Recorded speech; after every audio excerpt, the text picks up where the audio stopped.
রাসূল করিম সাল্লাল্লাহু আলাইহি ওয়াসাল্লামের ৬০টি ধাপের একটি গুরুত্বপূর্ণ স্বপ্নের বিবরণ। বলেন কয়টি ধাপের? ৬০টি ধাপের একটি গুরুত্বপূর্ণ স্বপ্নের বিবরণ। রাসূল করিম সাল্লাল্লাহু আলাইহি সাল্লাম ফজরের নামাজ শেষ করে অন্যদিন তো একটু ঘুরে, অন্যদিন কি করে? প্রতিদিনই ঘুরে ঘুরে আপনার মুসল্লিদের দিকে তাকায়, সাহাবায়ে কেরামের দিকে তাকায়। তো সব মসজিদের ইমাম সাহেবরা কিন্তু তাই করে। সিরাজ ভাই তো সালাম ফিরে একটু ঘুরেন, ঠিক আছে না? আর আপনাদের ইমাম সাহেব কই? উনিও ঘুরে, ইমাম সাহেব ঘুরেন না? মুসল্লিদের দিকে ফজরের পরে ঘুরেন, ঘুরে একটু বসেন। আমার নবীও তাই করতেন। নবী তাই করতেন মানে নবী যেমন করতেন সিরাজ ভাই এমন করে, আর কি উল্টা হয়ে গেছে এই কথাটা। মানে নবীর মতো আমরা করি, আমাদের মতো নবী করেন না, ঠিক আছে না? আল্লাহ রাসূল সাল্লাল্লাহু আলাইহি সাল্লাম ওই দিন আর ঘুরলেন না, না ঘুরে সুজা সালাম ফিরে মসজিদ থেকে বের হয়ে চলে গেলেন। আচ্ছা বলেন তো দেখি, সবসময় ঘুরে বসেন, আজকে ঘুরে বসেন নাই, তো সাহাবায়ে কেরাম কি মনে করতে পারে? সাহাবায়ে কেরাম মনে করতে পারে যে মনে হয় আজকে আল্লাহর নবীর কোনো হাজত দেখা দিয়েছে, বাইরে যাব, থাক আমরা বই থাকি, মনে হয় উনি আসবেন, এরকম যে একটা ধারণা করলেন। কিন্তু আমার নবীর ভিতরে তো এটা ছিল না। রাসূল করিম সাল্লাল্লাহু আলাইহি সাল্লাম ফজরের নামাজ পড়ে সালাম ফিরে সুজা বের হয়ে চলে গেলেন। আমার নবীর কথা হইল যে আজকে তোমাদের কাউকে আমার সঙ্গে নিতাম না। মানে বুঝাইলেন যে আমি আসবো, কিন্তু আসলে উদ্দেশ্যটা এরকম ছিল না। বের হয়ে সুজা চলে গেলেন মদিনার এক গলিতে, এক সাহাবীর বাড়িতে। তার নাম আব্দুর রহমান ইবনে সামুরা, আব্দুর রহমান ইবনে সামুরার বাড়িতে চলে গেলেন। বাড়িতে গিয়ে দরজায় নক করলেন, দরজাটা খুললেন আব্দুর রহমান ইবনে সামুরা। দেখা এটা কি হইল রে, আমার অন্ধকার দিয়ে আলোকিত হয়ে গেল অন্ধকার ঘর। বুঝতে পারে না আরে অন্ধকার ঘর আলোকিত হইল কিভাবে? তাকায় দেখে নবী এসে গেছে। নবী গেলে অন্ধকার ঘর কি অন্ধকার থাকবো না, আলোকিত হয়ে যাইব? আমার নবীর চেহারাতে আল্লাহ নূর দিছিল। আল্লাহু আকবার, নবীর নূরে পুরা ঘর আলোকিত হয়ে গেল। আব্দুর রহমান ইবনে সামুরা বলেন, ইয়া রাসূলুল্লাহ, বিনা দাওয়াতে আমার বাড়ি, মেঘ না চাইতে বৃষ্টি, মেঘ না চাইতে বৃষ্টি। ইয়া রাসূলুল্লাহ, কখনো কল্পনাও করি না এইভাবে আপনি আমার বাড়িতে চলে আসবেন। হায় রে, আকাশের চাঁদ এনে আমার ঘরে ঢুকে গেল। ইয়া রাসূলুল্লাহ, ইয়া হাবিবাল্লাহ, জানি না কেন আপনি এইভাবে আমার ঘরে চলে আসলেন। দাওয়াত করে আপনাকে আনা সম্ভব না, বিনা দাওয়াতে আপনি আমার বাড়িতে চলে আসলেন, নিশ্চয়ই কোনো কারণ থাকতে পারে। ইয়া রাসূলুল্লাহ, ইয়া হাবিবাল্লাহ সাল্লাল্লাহু আলাইহি ওয়াসাল্লাম, নবী গো, আপনি আমার বাড়িতে বিনা দাওয়াতে কেন আসলেন, যদি কারণটা বলতেন। রাসূল বলেন, আব্দুর রহমান, নিশ্চয়ই কারণ আছে, সেই জন্য আমি তোমার বাড়িতে চলে আসছি। বুঝতেই পেরেছ, মনের কিছু কথা বলবো, কাউকে সঙ্গে আনি নাই, আবু বকরকে সঙ্গে আনি নাই, ওমর আলী উসমান কাউকে সঙ্গে করে নিয়ে আসি নাই। আজকে তোমার বাড়িতে আসলাম, আমার একটা কথা তোমার কাছে বলবো বলে। আব্দুর রহমান, শোনো, গত রাত আমি একটা স্বপ্ন দেখছি, আমি চিন্তা করলাম আমার স্বপ্নটা আমি তোমার কাছে বলবো। সেই চিন্তা করে আমি মসজিদে কোনো সময় ব্যয় করে নাই, সালাম ফিরিয়ে একা একা কাউকে সঙ্গে না নিয়ে তোমার বাড়িতে চলে আসলাম। আব্দুর রহমান, আমার গত রাতের স্বপ্নটা তুমি শুনবানি? যদি তুমি শুনতে চাও অনুমতি দাও, আমার স্বপ্নটা আমি তোমার কাছে বলবো। কেমন শান্ত পাইলা আব্দুর রহমান ইবনে সামুরা। নবী তারে পছন্দ করে তার বাড়িতে গেছে, তার কাছে স্বপ্ন কইতো। এবার বলেন কেমন শান্ত পাইলা আজিম? আমার বাড়িতে যদি আইতো, আল্লাহু আকবার, স্বপ্ন যোগীও যদি আইতো, কেউর কাছে কইলাম নইলে না কইয়া ভোরের দিন মানুষের খাসি জব করে খাওয়াইলাম। আসলে স্বপ্ন যোগীও যদি নবী আমার কাছে আইতো, আমার বাড়িতে আইতো, কইলাম নইলে কেউর কাছে যে আমি নবীরে দেখছি। কিন্তু একটা কাজ করলাম বলে, অন্তত পক্ষে 5টা খাসি জবাই করে আলিমুল আমার খাওয়াইলাম বলে। নবীর স্বপ্ন, এটা আমার আবেগের কথা। সবগুলো কথাকে দলিল বানাবেন, এটা আবেগের কথা। থাকতেই তো পারে আমার আবেগ, থাকে না? নবীরে দেখছি না, স্বপ্নে তো দেখতে মনে চায়, মনে চায় না? মনে চায়। সে আব্দুর রহমান কত বড় ভাগ্যবান, উনার বাড়িতে নবী ডাইরেক্ট গেছেন না। আব্দুর রহমানকে বললেন, আব্দুর রহমান স্বপ্ন দেখছি, মনে চাইলো তোমার কাছে বলতাম, তুমি শুনবানি। আব্দুর রহমান বলেন, ইয়া রাসূলুল্লাহ, ইয়া হাবিবাল্লাহ, আমার মনে হয় এই পৃথিবীর মধ্যে আমি সবচেয়ে বড় ভাগ্যবান, কারণ আপনি নবী, আপনার স্বপ্ন বলার জন্য আমাকে মনোনীত করেছেন।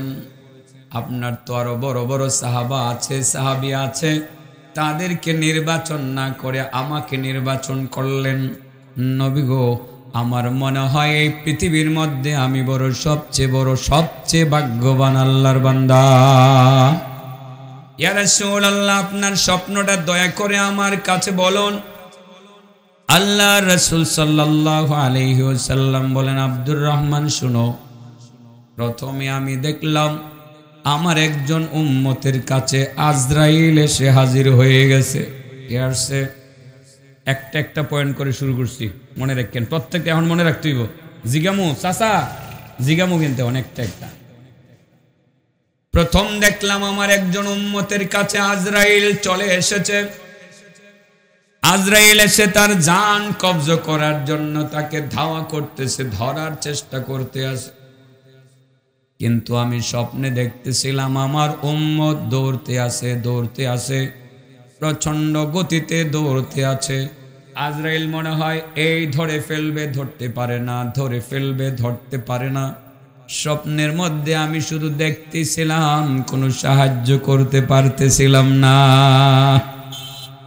এক নম্বর মনে রাখেন, কে দৌড়াইতেছে? আজরাইলে। সিরিয়াল নাম্বার 1, কয়টা হবে? কয়টা? 7টা হবে। 2 নম্বরে আমি দেখতেছিলাম আব্দুর রহমান, আমার একজন উম্মতের সামনে শয়তান এসে হাজির হয়ে গেছে। শয়তান এসে আমার উম্মতকে বড় ত্যক্ত বিরক্ত করতে আসে।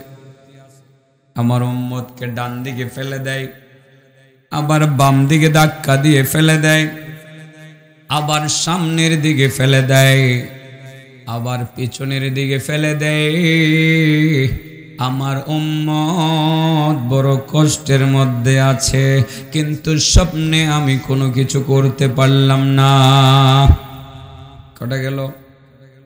হ্যাঁ, আজরাইলের দৌড়াইতে আছে, আমি ব্যবস্থা করে দিয়ে যাবো কেমনে আজরাইলের দৌড় থেকে বাঁচতে পারবে। একবারে বাঁচন যাইতো না, সাময়িক কিছু ব্যবস্থা করে দেব। আর শয়তানের ধাক্কা ধাক্কি থেকে কেমনে বাঁচবেন, হে ব্যবস্থাটা আমি করে দেবো। আমি না তো, আমার নবী স্বপ্নই করে দিব। গেল কটা? রাহমাতুল লিল আলামিন বলেন, আমার সাহাবী আব্দুর রহমান, আমি 3 নম্বরে দেখতেছিলাম আমার আরেকজন উম্মতের কাছে আযাবের ফেরেশতা এসে হাজির হইয়া কয়, আল্লাহর বান্দা, কবরে আয়, তোর হাড্ডি গুঁড়া করব। তুই কবরে আয়, তোর হাড্ডি গুঁড়া করব। রাসূল বলেন, আমার উম্মতকে ডাইরেক্ট আযাবের ফেরেশতা যখন কবরের আযাবের ভয় দেখাইতেছিল, আমার কাছে বড় খারাপ লাগতেছিল।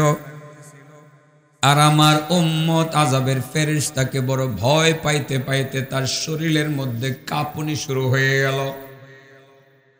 আমার উম্মত সে আযাবের ফেরেশতা থেকে নিজেকে দূরে সরাইতে পারতেছে না। আর স্বপ্নের মধ্যে আমার উম্মতের কোনো উপকার আমি করতে পারলাম না। কটা গেছে? 1 নম্বরে আজরাইলে দৌড়াইতে আছে, 2 নম্বরে শয়তানের ত্যক্ত বিরক্ত করতে আছে, 3 নম্বরে আযাবের ফেরেশতা আযাবের ভয় দেখাইতে আছে। বাবা, একটা স্বপ্ন যদি আজকে নিতে পারেন, আপনার ও আযার বেশি দরকার নেই। এই স্বপ্নই তো আপনারা জান্নাতে নিয়ে যাবো। স্বপ্নের পাওয়ার তো অনেক বেশি। কার স্বপ্ন? নবী। আমার নবী বলেন, আব্দুর রহমান, আমি 3 নাম্বার 4 নাম্বারে দেখতেছিলাম আমার আরেকজন উম্মতের পানির পিপাসা লেগেছে। পানির পিপাসায় কলিজা শুকিয়ে গেছে। পানি পানি বলে চিৎকার করলেও কেউ তাকে পানি দিতেছে না। তার জন্য পানি নাই, হাহাকার চলছে, কেউ তাকে পানি দেয় না, বড় কষ্ট করতে আছে। কিন্তু আমি স্বপ্নের মধ্যে তার কোনো পানির ব্যবস্থা করতে পারলাম না।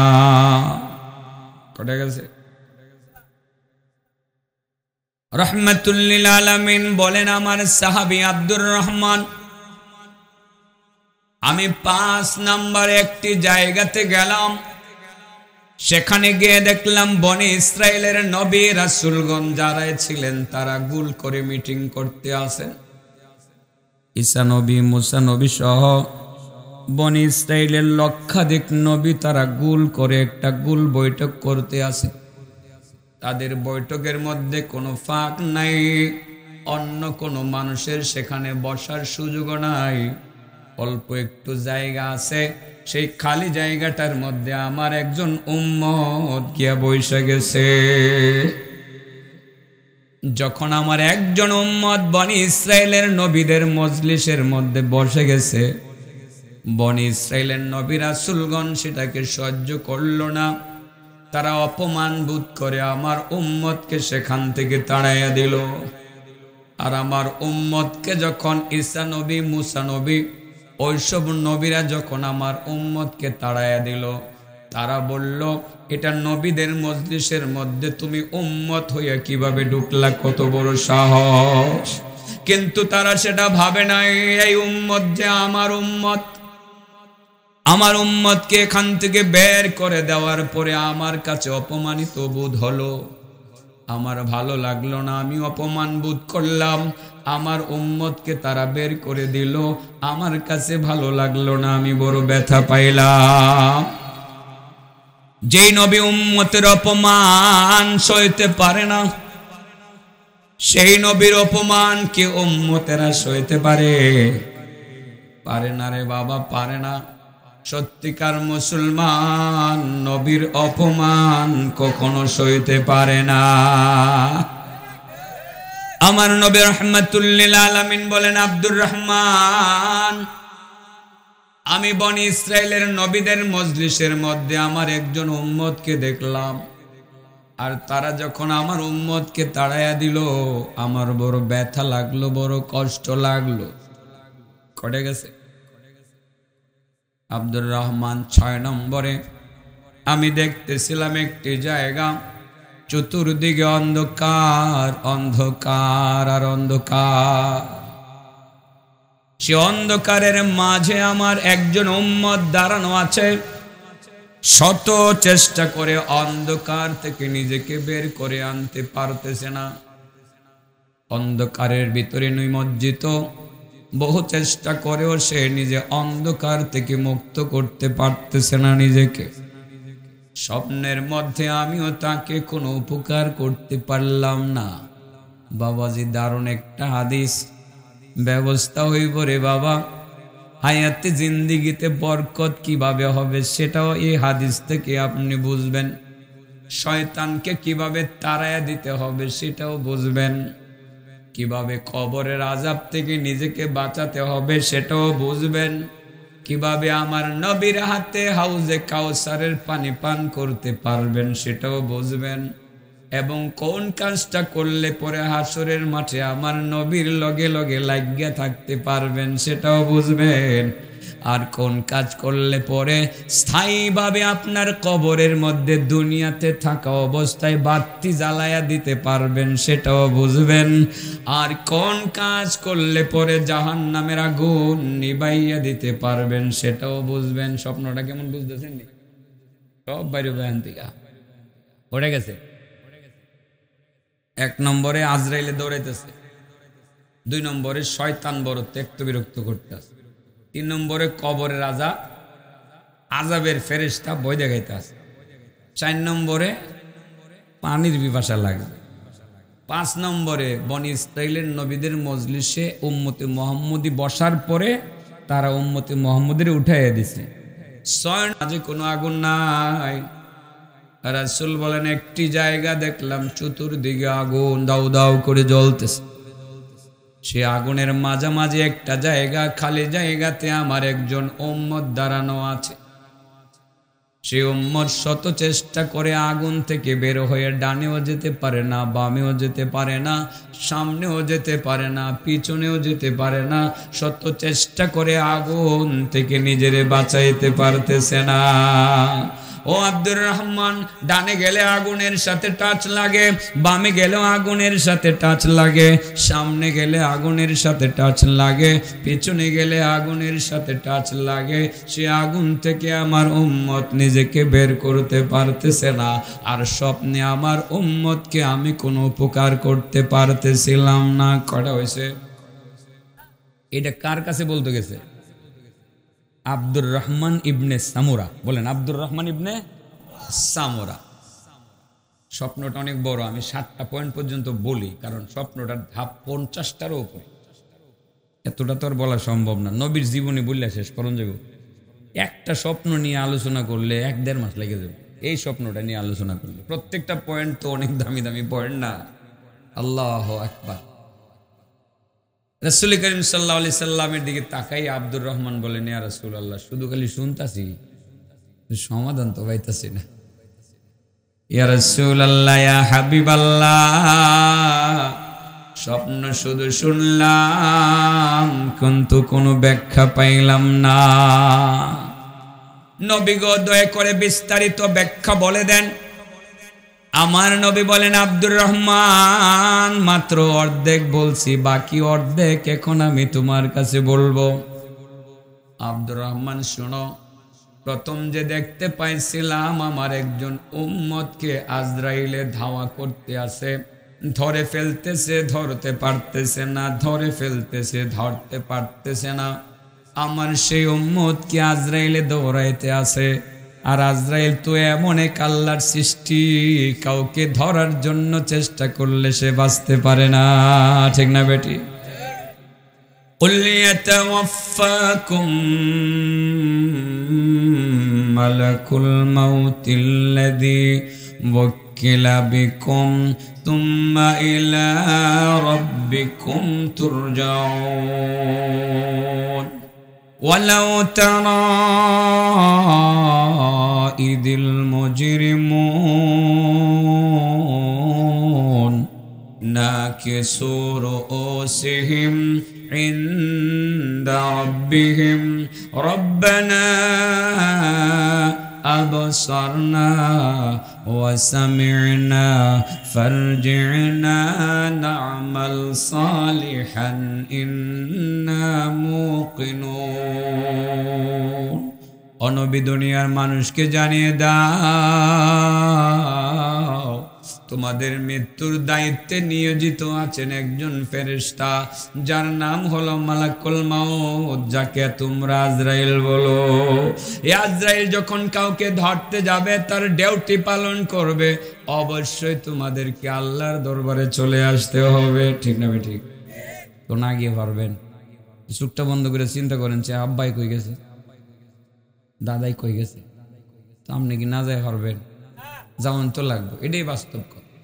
আজরাইল যদি কাউরে ধরতে চায়, ধরে ফেলে, আজরাইল জান কবজা করে নিয়ে যায়, দুনিয়ার কেউ তাকে আটকাইতে পারে না।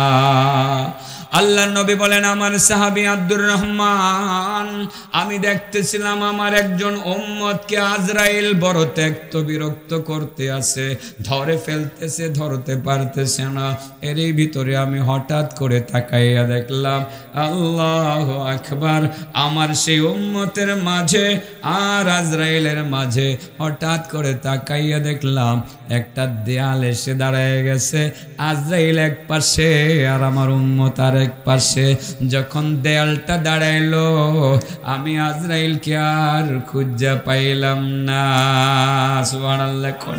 তার মানে হলো আমার সাহাবী আব্দুর রহমান, ওই দেয়ালের স্ক্রিনের মধ্যে লেখা উঠছিল খিদমাতুল ওয়ালিদাইন, পিতা মাতার সেবা। যেই মাত্র পিতা মাতার সেবার দেয়ালটা সামনে দাঁড়ায় গেল, আমি আজরাইলকে খুঁজা পাইলাম না। তার মানে হলো আমার উম্মতের মধ্যে যে সমস্ত উম্মতেরা মা বাবার খেদমত করবে, পিতা মাতার খেদমত করে পিতা মাতারে সন্তুষ্ট করবে, তাদেরকে রাজি খুশি করবে, পিতা মাতার প্রতি তারা যত্নবান হবে, ওই পিতা মাতার প্রতি যত্নবান হইলে পরে তারা হায়াতে জিন্দিগিতে আল্লাহ বরকত দিয়ে দিবে। তার হায়াতে বরকত হবে, তার রিজিকে বরকত হবে, তার সুখ শান্তিতে বরকত হবে, দুনিয়া তার আরামদায়ক হবে, আখেরাতে তার জান্নাত হবে। আমরা চাই না দুনিয়াতে বেশি দিন বাচ্চা থাকতাম, মানে হায়াতে বরকত চাই। এই মিয়া, হায়াতে বরকত চাওনি, তাহলে মা বাবারে খুশি করো, আল্লাহ হায়াতে বরকত দিয়ে দিব। তুমি কইতেও পারতা না তোমার দ্বারা যে আল্লাহ কত কাম করাইলে। এই ছেলেরা খালি ওয়াজুর করাইবা না মা বাবারে খুশি করবা, করণ লাগবো। আল্লাহ কি সুন্দর একটা কথা নবী কয়ে দিছে, হায়াতে জিন্দেগিতে বরকত চাও, পিতা মাতার খেদমত করো। সুবহানাল্লাহ। আর পিতা মাতার খেদমতে দুনিয়াতেও শান্তি, আখিরাতেও শান্তি। যে ছেলেটা দুনিয়াতে সুখ চায়, আরাম চায়, ধনভাণ্ডারের মালিক হতে চায়, সে যেন তার বাপ মার খেদমত মন দিয়া করে। আল্লাহ যে কোন দিক দিয়ে সম্পদে বরকত দিব, সুস্থতায় বরকত দিব, তুমি কইতেও পারতা না দুষ্ট। সুবহানাল্লাহ। এই হুজুর, মা বাবা আসেনি, তাহলে তোমার কপাল বালা। মা আছে, বাপ নাই। আরে তুই আর আমি একরকম রে ভাই, আমারও বাপ নেই, মা আছে, মারেই যত্ন করবা। হ্যাঁ, বাবা থাকলে তো করতা। সবাই বন্ধুরা যারা আয়োজন করছো মাহফিলের, মাহফিল টাফিল করে বাড়িতে গিয়া আজকেই কইবা আব্বু আসসালামু আলাইকুম, আম্মু আসসালামু আলাইকুম, বল ত্রুটি যা করছি মাফ করে দিও। কইব মা বাবা খুশি হয়ে কইব মাহফিলে কাম হয়েছে, আমার ছেলের কাম হয়েছে, খুশি হয়ে গেছে না? মা বাবা খুশি হয়ে গেছে, মিনিটের মধ্যে খুশি হয়ে গেছে। তোমার জিন্দেগির সুখ এখান থেকে শুরু। তোমার আমল নামার মধ্যে নেকি যে কতটি জমা হয়েছে, পৃথিবীর কোনো মহা হিসাব রক্ষণ, মানে হিসাব রক্ষকে হিসাব করে বলতে পারতো না। মাত্র 2 লক্ষ বৎসরের নফল ইবাদতের সোয়াব তোমার আমল নামে নগদে জমা হয়ে গেছে। এক কথায়, কয় কথায়? এক কথায়। কোন থাকবো? হ্যাঁ, স্বপ্নের দাব কটে গেছে, রইছে কয়টা? 6টা। তো এই বাইটি কোন লাগবো তো নাকি আরেকদিন করলে চলবো? কোন লাগবো? 2 নাম্বার। রাসূল বলেন আব্দুর রহমান 2 নম্বরে দেখছিলাম আমার একজন উম্মতের শয়তান বড় ত্যক্ত বিরক্ত করতে আছে। কেডা ত্যক্ত বিরক্ত করতে আছে? ডান দিকে ফালায় দেয়, ধাক্কা দেয়, শয়তান তো শয়তান নয়, শয়তানের কাম কি করা? শয়তান বাম দিকে ফালায় দেয়, সামনে ফালায় দেয়, পিছনে ফালায় দেয়। বুড়া মানুষ যাইতাছে মসজিদে, মহাবিপদ, শয়তানে না ভাই এই বুড়ারে ধাক্কা দা ফালাই দিয়েছে, খেতে আইলো গিয়ে একেবারে ফেকের মধ্যে কাদার মধ্যে ফইরা একেবারে নাক মুখ বুড়ে গেছে। শয়তান তো শয়তান নয়, ডাইন দিকে ফালায় দেয়, বাম দিকে ফালায় দেয়, সামনেও ফালায় দেয়, পিছনে ফালায় দেয়। আল্লাহ রাসূল কয় স্বপ্নে তো আমি হঠাৎ করে তাকায়া দেখলাম আমার উম্মতের মধ্যে আর শয়তানের মধ্যে আরেকটা দেয়াল এসে দাঁড়ায় গেছে। সুবহানাল্লাহ। সেই দেয়ালে লেখা উঠছে কি জানেননি? হাযা যিকরুল্লাহ, হাযা যিকরুল্লাহ। ও আল্লাহর বান্দা, এটা তোমার জিকিরের দেয়াল। যেই মাত্র আল্লাহর জিকিরের দেয়ালটা দাঁড়াইলো, রাসূল বলেন শয়তান যে কই গেল, আমি তার ছায়াও খুঁজা পাইলাম না। অনেকে কয় যে হুজুর শয়তানে তো খালি ডিস্টার্ব করে, শয়তান দৌড়াইতাম কেমনে? বাবাজি, শয়তান দৌড়ানোর জন্য কোনো ক্ষেপণাস্ত্র ব্যবহার করার দরকার নাই। শয়তান তাড়ানোর জন্য কোনো মেশিন গান ব্যবহার করার দরকার নাই, শয়তান তাড়ানোর জন্য কোনো লাঠি সোটা ব্যবহার করার দরকার নাই।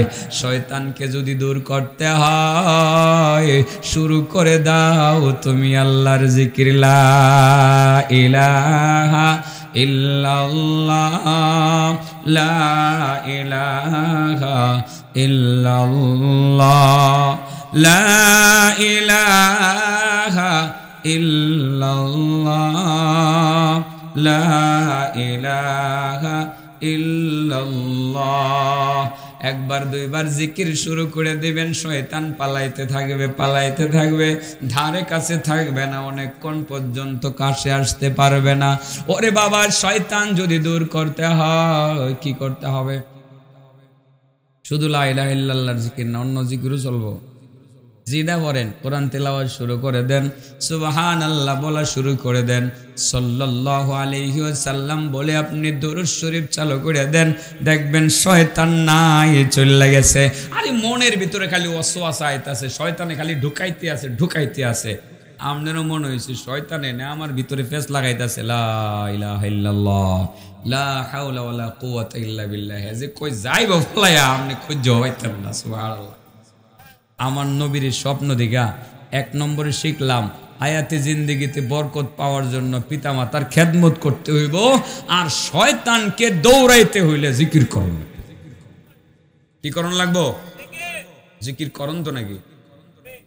হ্যাঁ, একটু একটু করি, আজকের থেকে একটু বাড়ায় বাড়ায় জিকির করবো ইনশাল্লাহ। করবো তো ইনশাল্লাহ, বাড়ায় বাড়ায় সুবহানাল্লাহ ওয়ালহামদুলিল্লাহ ওয়ালা ইলাহা ইল্লাল্লাহু আল্লাহু আকবার ওয়ালা হাওলা ওয়ালা কুওয়াতা ইল্লা বিল্লাহিল আলিয়্যিল আযীম। পড়েন না কেন? সুবহানাল্লাহ ওয়ালহামদুলিল্লাহ ওয়ালা ইলাহা ইল্লাল্লাহু আল্লাহু আকবার ওয়ালা হাওলা ওয়ালা কুওয়াতা ইল্লা বিল্লাহিল আলিয়্যিল আযীম। এই ওয়াজটা আমি এদিকে জানি কই করছিলাম, মহিদপুর কোনটা? এটার 5টা ভিটামিন বানাইয়া একটা ট্যাবলেট বানাই দিয়েছিলাম। এটার নাম দিছিল ইমরানে ভিটামিন কমপ্লেক্স। আমার এটা মনে আছে। নাম কি দিছিল রে? মনে আছে না তোর? এতে ভুলে গেলে আমি তো বলছি না, এত বড় হয়েছি না তো, 2-4-5 বছর আগে আমি বলছিলাম ভিটামিন, হ্যাঁ না ভিটামিন কমপ্লেক্স, এটাও মনে আছে। এই 5টা ভিটামিন একসাথে একটা ট্যাবলেট বানায় যদি খাইতারেন, উহুদের ময়দানে শহীদ হয়েছিল না 70-72 জন, এক একজন শহীদের নেকি আপনি নগদে পাই নেবেন। কটা ভিটামিন? 5টা ভিটামিন। 5টা ভিটামিন ক্যারি করছি জানেন, এগুলো 5 বারে আইসি আর কি, একসাথে মিলাই পরে আমার নবীর সময়ে আমল চলছে। আপনাদেরকে বলে গেছে একসাথে আমল করার জন্য। এটা কি ভুলে গেছেন না? ভিটামিনটি মিলাই দিতাম নি, একটা ট্যাবলেট বানাই দিমু, হয়তো বাইরে যাবো। আচ্ছা 12:01 পর্যন্ত যাবো, এর বেশি তো যাইতাম না। আপনার কষ্ট হইতেছে না তো? স্বপ্ন কটা গেছে? ও আবার দেখা যায় স্বপ্ন রয়ে গেছে। তাহলে মোটামুটি সব মিলে টিলে সবটি একবারে কোন লাগবো না? আচ্ছা তাহলে ভিটামিনটা মিলিয়ে দিই। হ্যাঁ, ভাঙে ভাঙে সব কমো, একটা তুইতাম না আমি থোয়ার বাড়া না তো। ভিটামিনটা ভাঙ্গে ভাঙ্গে আবার মিলিয়ে দিই। হ্যাঁ, আল্লাহ আগ্রহ আছে না? আমি ইচ্ছা করে এমনি একটু একটু চেতাই দিই আগ্রহটা কেমন। বাপসাপ বুঝা যে কইতাম না, যখন দিই যে না এরা হুনতে রাজি, তখন আমি বুঝি যে সেটি হয়ে কড়াই লাগবে। কথা বলছেন না? আমি আগ্রহ সৃষ্টি করবার লাগে মাঝে মধ্যে একটু বাপসাপ দেখাই যে না আজ কার কইতাম না, পরে যখন দেখি যে না লাগবো তখন কইতো কখন লাগবো তো কই হয়ে যায়। ওই যে আরেকজন আছে আল্লাহর যা ভিটামিনটা আগে মিলাই দেই, পরে স্বপ্নের আরো 5টা ধাপ বলে ফেলি। আপনারা টেনশন করবেন না, আমি ঠিক সময় একটা মাঝে ছেড়ে দেব, আপনারা উজু করে নামাজ পড়তে পারবেন। বলছিলাম আসমানের খুঁটি আছে, আসমানে কান্দরা হে ফেরেশতারা, কেডা তো বাড়ি লাগে না? খুব বাড়ি লাগতেছে। আল্লাহর কাছে কয় আল্লাহ আসমানের ওজন তো রাখতারি, আল্লাহ কো তোমরা ভিটামিন খাওয়ান লাগো, কি করুন লাগো? ফেরেশতারা কি খায়? ভিটামিন খাইতো? এরা খাইলে তাহলে বোঝা গেল এমন ভিটামিন আছে যেটা খাওয়ান লাগে না, ঠিক আছে না? সকালবেলার সূর্যের তাপে যে ভিটামিনটা শরীরে ঢুকে এটা খাওয়ান লাগে। যে ভিটামিনটা ঢুকে এটার নাম কি? Vitamin D. মাশাআল্লাহ, জাযাকাল্লাহ, জাযাকাল্লাহ। ফেরেশতারার কিছু ভিটামিন হেরা ভিতরে নেয়, এটা খাওয়ান লাগে না, এমনি ঢুকে। কথা বুঝতে পারছেন? ভিটামিন ডি এর মতো ফেরেশতারা কো আল্লাহ পারি না তো। আল্লাহ কো ভিটামিন নাও। ভিটামিন কি? আল্লাহ কো কও সুবহানাল্লাহ, সুবহানাল্লাহ, সুবহানাল্লাহ। ফেরেশতাদের খাদ্য হইল সুবহানাল্লাহ। খাদ্য কি? যত বেশি সুবহানাল্লাহ বলে তত এরা শক্তি বাড়ে। আর একটা সময় আপনাদের খাবারও হবে সুবহানাল্লাহ। জানেননি কোন সময়? কিয়ামতের আগে 1 বছরে পৃথিবীতে একটা দানাও হইতেন না। খাবার পাইবেন দূরের কথা, একটা দানাও হইতেন না। তখন মুসলমানদের খাবার হবে সুবহানাল্লাহ। সুবহানাল্লাহ বললেই শরীরে শক্তি আইবে। সুবহানাল্লাহ কোন তো ফেরেশতারা আল্লাহ যখন কইছে সুবহানাল্লাহ গো, সুবহানাল্লাহ কইছে পরে এরা শক্তি বেড়ে গেছে। আর শক্তি বেড়ে গেলে আসমান তো হালকা লাগবেই। যার শরীরে শক্তি বেশি, 1 মণ পূজা তার কাছে 1 মণ মনে হইতো না, 100 মনে হইতো। আর যার শক্তি নাই, যদি আমার মাথার দিতারেন 1 মণ পূজাটা, তাইলে আমার গার ভাঙ্গা হেন পূর্ণ। আর মোহাম্মদ ভাই 1.5 মণ লইতে পারবো, ঠিক আছে না? কারণ শক্তির উপরে নির্ভর করে ওজন নেওয়া, ঠিক আছে না? ফেরেশতারা যখন সুবহানাল্লাহ বলছে আসমান হালকা হয়ে গেছে। ফেরেশতারা কো পাইছি এই ভিটামিন আর ছাড়তাম না। তারা এবার শুরু করছে সুবহানাল্লাহ, সুবহানাল্লাহ, সুবহানাল্লাহ, সুবহানাল্লাহ। কয়দিন পরে আল্লাহ আদম আলাইহিসসালামের পয়দা করছে। আদম নবীরে পয়দা করার পর আদম আলাইহিসসালামের ভিতরে আল্লাহ রূহ দিয়ে দিছে। কি দিয়ে দিছে? রূহ দেওয়ার পরে উনি রূহটা না পাইয়া কয় হেচ্ছি, কি কয়? হাসি দিছে। হাসি দিয়ে কয় আলহামদুলিল্লাহ। আমার আল্লাহ কি কিলো ফেরেশতারা না করছিল আদম পয়দা করতে, আমার আদম তো প্রথমে আমার আলহামদুলিল্লাহ কয়ে লেছে। আল্লাহ ডাক দেখো আদম, আরে তুমি যে প্রথমে আলহামদুলিল্লাহ বলে ফেললা হাসি দিয়া, হাসির জবাব দেওয়ার মতো মানুষ তো আমি দুনিয়াতে আর বানাইছি না। তোমার হাসির জবাবটা কেডা দিব? আমি দিয়ে দিলাম, ইয়ারহামুকাল্লাহ। ফেরেশতারা কয় কি ব্যাপার? আলহামদুলিল্লাহ বলাতে আল্লাহ এত খুশি, মনে হয় এই ভিটামিনটা শক্তিশালী ভিটামিন। আমি ভুল করে লেছি, আসলে ওয়াজটা সরাই লেছি। একজনে আজানে জবাব দিয়ে, না জবাব দিয়ে খুব দ্রুত শেষ করতেছে। এরপরে আপনার ফেরেশতারা শুরু করছে আলহামদুলিল্লাহ, আলহামদুলিল্লাহ। এবার আসমান আরো হালকা হয়ে গেছে। এরপরে আল্লাহ রাব্বুল আলামিন হযরতে নূহ আলাইহিস সালামকে দুনিয়াতে পাঠাইছে। 950 বছর পর্যন্ত কালিমার দাওয়াত দিছে, লা ইলাহা ইল্লাল্লাহ। মার খাইছে, এরপরে ছাড়ছে না। ফেরেশতারা কি কয়? ফেরেশতারা কই কি রে, এই নবীরে এত মার দেওয়ার পরে লা ইলাহা ইল্লাল্লাহ ছাড়ে না, তাহলে মনে হয় এই কালিমাটা অনেক দামি। হেরা ধরছে এটারেও, 3টা মিলাইছে। আবার সুবহানাল্লাহ, আলহামদুলিল্লাহ, ওয়ালা ইলাহা ইল্লাল্লাহ। এরপরে ইব্রাহিম আলাইহিস সালাম আল্লাহ পরীক্ষা করতে চাইছে, এই তুমি তোমার সন্তান কোরবানি করো। উনি কোরবানি করতে গেছে, এটা আমি আল্লাহকে তুমি পরীক্ষাত পাস, জান্নাত থেকে একটা পশু পাঠায় দিই, তোমার সন্তানের কোরবানি করো না। এই কথা বলতে বলতে সাথে সাথে দুম্বা একটা এসে গেছে। ইব্রাহিম নবী দীক্ষা কই এত তাড়াতাড়ি এসে বললো আল্লাহু আকবার। কি বললো? ফেরেশতারা কি ব্যাপার? ইব্রাহিম নবীর জবান থেকে বাইরেছে, এটা 4 নম্বর ভিটামিন। এবার মিলাইতে শুরু করছে সুবহানাল্লাহ, আলহামদুলিল্লাহ, ওয়ালা ইলাহা ইল্লাল্লাহু, আল্লাহু আকবার। তাইটা হইছে নি? আমার নবীর সময় জিবরাইল আইছে, আয়া ইব্রাহিম নবীর পুরা কাহিনী আমার নবীর শুনাইছে। শোনানোর পরে আমার নবী কয় ওয়ালা হাওলা ওয়ালা কুওয়াতা ইল্লা বিল্লাহিল আলিয়্যিল আযীম। কয়টা হইছে? এবার ফেরেশতারা কো পাইছি রে 5টা ভিটামিন একসাথে পাইছি।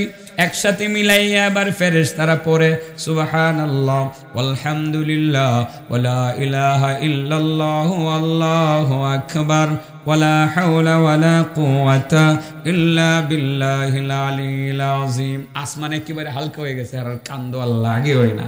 আমার নবী বলেন, আমার সাহাবারা মনে রাখবা, আখিরে জামানায় আমার লক্ষ কোটি উম্মত আসবে, তারা জিহাদের মাঠে জিহাদ করতে যেতে পারবে না, লক্ষ কোটি টাকা তারা সদকা করতে পারবে না।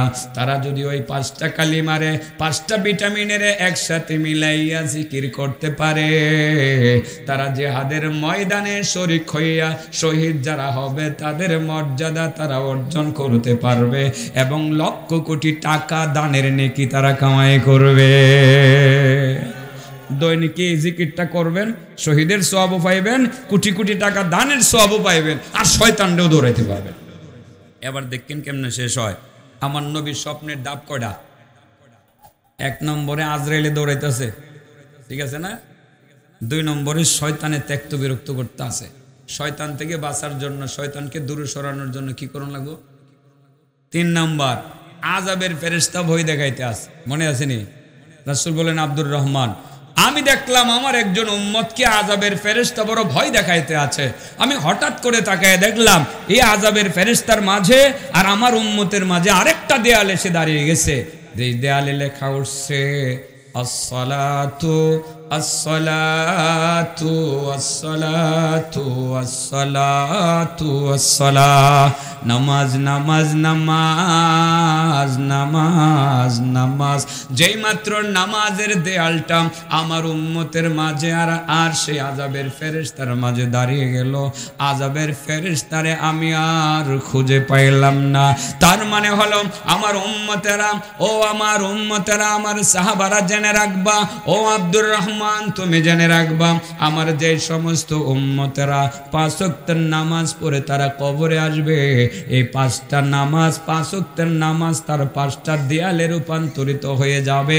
ওই 5টা দেয়াল ডিঙ্গাইয়া আযাবের ফেরেশতা আমার উম্মতের কাছে ভিড়তে পারবে না। বাবাজি, কবরের আযাব থেকে বাঁচার জন্য কি করুন লাগবো? মনে থাকবো নি? 4 নম্বরে রাসূল বলেন, দেখছিলাম আমার একজন উম্মতের পানির পিপাসা লাগছে, কেউ পানি দেয় না। হঠাৎ করে তাকায় দেখি আমার উম্মতের সামনে একটা সাইনবোর্ড এসে দাঁড়ায় গেছে, যে সাইনবোর্ডে লেখা উঠছে সিয়াম সিয়াম সিয়াম, রোজা রোজা রোজা। যেই মাত্র রোজার সাইনবোর্ডটা দেখলাম কে যেন আমার উম্মতের হাতে ধরলো আর সামনে একটা কূপ হয়ে গেল। কে যেন আমার উম্মতকে কূপ থেকে পানি উঠাইয়া ঠান্ডা পানি পান করাইয়া তার কলিজা ঠান্ডা করে দিল। তার মানে ও আব্দুর রহমান, আমার যে সব উম্মতেরা রোজা রাখবে, হাসরের ময়দানে আমি নবী নিজে তারে হাউজে কাউসারের পানি পান করাইয়া কলিজা ঠান্ডা করে দেব। সুবহানাল্লাহ, স্বপ্নটা দামি না সস্তা? 5 নম্বরে দেখতেছিলাম আমার একজন উম্মতকে বনি ইসরাইলের নবী রাসূলগণ উঠাইয়ে দিছে, তারাই দিছে। মনে আসেনি? রাসূল বলেন, আমি হঠাৎ করে তাকাইয়া দেখলাম আমার উম্মতের সামনে আরেকটা সাইনবোর্ড এসে দাঁড়িয়ে গেল, যে সাইনবোর্ডের মধ্যে লেখা উঠল গোসলুল জানাবা। জানাবাতের গোসল মানে শরীর নাপাক হয়ে যাওয়ার পরে পবিত্রতা অর্জন করার জন্য যে গোসলটা করা হয়, ওই গোসলটাকে বলা হয় জানাবাতের গোসল। আমি এক কথাই বলবো, ফরজ গোসল বা পবিত্রতার গোসল বা পবিত্রতা। যেই মাত্র পবিত্রতার সাইনবোর্ডটা দাঁড়াইলো, আমি দেখলাম কে যেন আমার উম্মতের হাতে ধরলো। আমার উম্মতের হাতে ধরে আর বনি ইসরাইলের নবী রাসূলদের কাছে বসাইল না, স্বয়ং আমি নবী মুহাম্মদ মুস্তাফার কাছে বসাইয়া দিল। তার মানে আব্দুর রহমান, আমার যে সমস্ত উম্মতেরা পবিত্র থাকবে, অপবিত্র শরীর নিয়ে ঘুরে বেড়াবে না। যারা পবিত্র থাকবে তারা হাসরের ময়দানে আমি নবীর সাথে থাকবে। কটে গেছে বাবা? 5 নম্বর গেছে গা, তাড়াতাড়ি যাইব। 6 নম্বর দেখছিলাম একটা জায়গা অন্ধকার আর অন্ধকার, আমার উম্মত অন্ধকার থেকে বের হতে পারছিল না। আমি হঠাৎ করে তাকায় দেখলাম সাইনবোর্ড একটা দাঁড়িয়ে গেল, যে সাইনবোর্ডে লেখা উঠল হাজিহি হাজ্জাতুকা ওয়া উমরাতুকা ইয়া আব্দুল্লাহ। ও আল্লাহর বান্দা, এটা তোমার হজ আর উমরার সাইনবোর্ড। যেই মাত্র দেখলাম সাইনবোর্ডের মধ্যে হজ আর উমরার সাইনবোর্ড এসে দাঁড়িয়ে গেল, সেখান থেকে হজ হজ আর উমরা দুইটা লাইট হইয়া আলো হইয়া অন্ধকারে ফোকাস মারলো, অন্ধকার দূর হয়ে গেল। তার মানে আমার সাহাবী আব্দুর রহমান, আমার যে সমস্ত উম্মতেরা হজ করবে আর উমরা করবে, দুনিয়াতে থাকা অবস্থায় তারা কবরের মধ্যে দুইটা বাতি জ্বালায়া দিতে পারবে। কিয়ামত পর্যন্ত কবরে বাতি জ্বলবে, এই বাতি নিভবে না।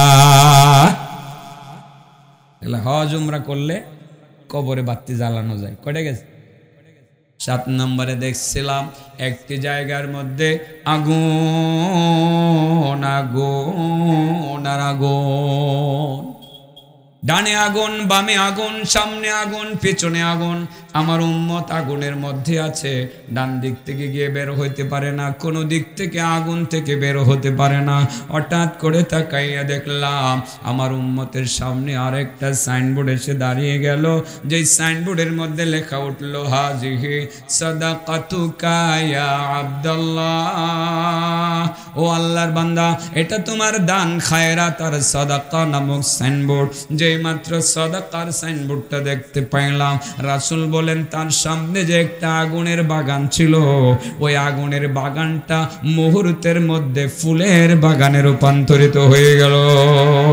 তার মানে আব্দুর রহমান, আমার উম্মতের মধ্যে যে সমস্ত উম্মতেরা সাধ্য মতো দান খায়রাত করবে, সে কেমন যেন জাহান্নামের আগুনের মধ্যে পানি ঢাইলা আগুন নিভাইয়া ফেলবে। স্বপ্নের দাব কয়টা? 7টা। হায়াতে জিন্দিগিতে বরকত পাইতে হইলে পিতামাতার খেদমত করণ লাগবো, আর শয়তানকে দৌড়ানোর জন্য জিকির করতে হবে, কবরের আযাব থেকে বাঁচার জন্য 5 ওয়াক্তের নামাজ পড়তে হবে, হাসরের মাঠে আমার নবীর হাতে হাউজে কাউসারের পানি পান করতে হলে রোজা রাখতে হবে, আর হাসরের মাঠে আমার নবীর সাথে থাকতে হলে পবিত্র থাকতে হবে, আর কবরের মধ্যে বাতি জ্বালাতে হলে হজ উমরা করতে হবে, জাহান্নামের আগুনে পানি ঢালতে হলে সাদাকা করতে হবে। বিষয়টা ক্লিয়ার? বুঝাইতে পারছি? লাস্টে দ্রুত বলছি তো, কষ্ট হয়ে থাকলে মাফ করবেন, সময় থাকলে আরো বুঝিয়ে বলার চেষ্টা করতাম। আল্লাহ আমাদেরকে আমল করার তৌফিক দান করুন। ওয়া আখিরু দাওয়ানা আলহামদুলিল্লাহি রাব্বিল আলামিন।